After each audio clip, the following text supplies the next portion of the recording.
வெண்பருத்தி நூலெடுத்து வாய் வெடிச்ச பூவெடுத்து நான் அணிஞ்சிட தொடுத்து வச்ச நடினமான மாலை இது.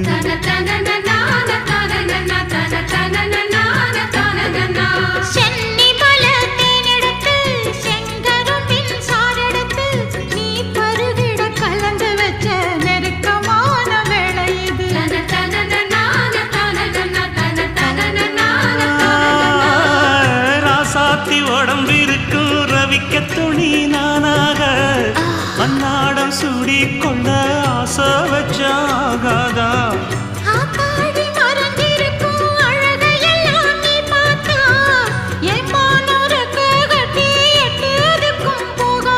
அடிச்சீனி சக்கரையே எட்டி நீயும் நிக்கிறையே நான் ஏங்கி ஏங்கி பார்க்கிற போறாங்க.